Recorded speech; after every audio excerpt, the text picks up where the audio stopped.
This is gonna be uncomfortable for all of us, so just hold on to this.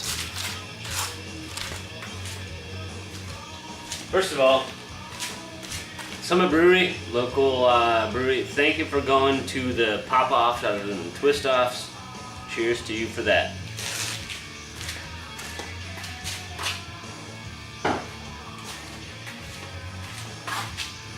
Okay, I had a lot of trouble with this. This was the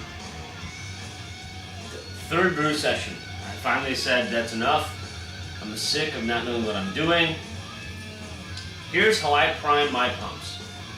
Notice from the last couple of videos, I've tweaked the settings and the fittings that I've got. So here's how I do it.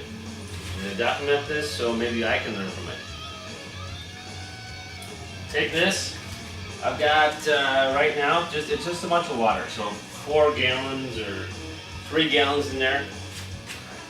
Not a bunch, but it's easier to play with water than it is with 175 degree water. So here we go. I'm gonna open this valve.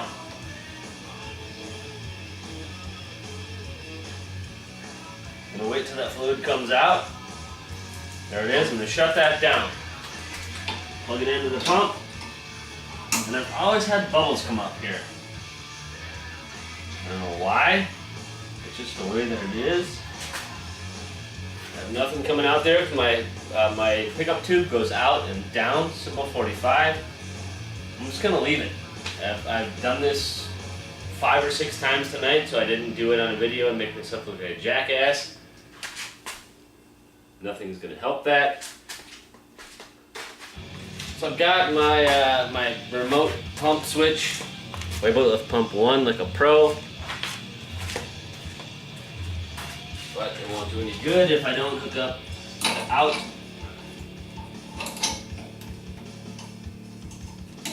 So anyway, I've got this out and down. Got this into the pump. I've got that up into the mash water ton. I'm just gonna dump this thing up. I'm just gonna dump this thing open. All volumes down. I'm gonna dump this thing open too. Sweet. We got a dog that wants to get in here, so I'll film her in a second. We'll turn the pump on.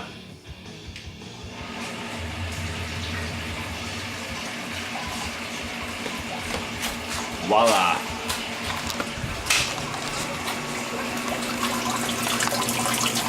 Sweet.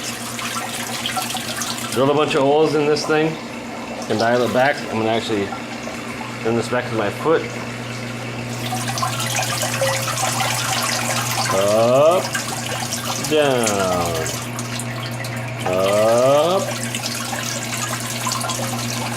down. So anyway, I just primed my pump first time. It took me, man, probably a week. No, it took me more than that. It took me a lot longer than that to mess with it. It took me a couple months. I had a problem. I had a hydrophysics problem. It wouldn't flow right.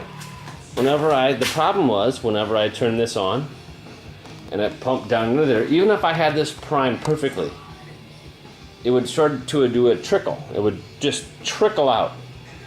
I couldn't figure it out, so I decided to take that 90 off. That may have been what's doing it, maybe not, but this is I fixed it. This is the way I will, if I had known about this or watched this before I started, this is what I would do.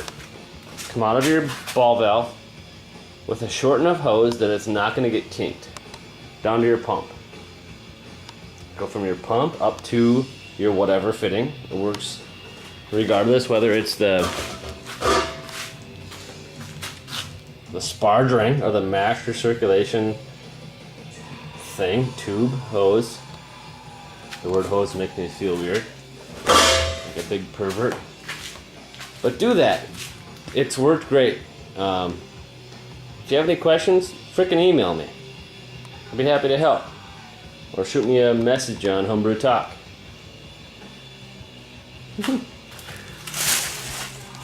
Blam! HomebrewTalk.com. And if you're just welding together this single tier system, put 3 or 4 or 10 coats of paint where your kegs will touch, because the stainless steel kegs will just shred the crap out of the paint. Get you down to bare metal and it'll rust. So if you're building, paint, paint, paint where your kegs will touch, touch, touch. I should write commercials. Anyway,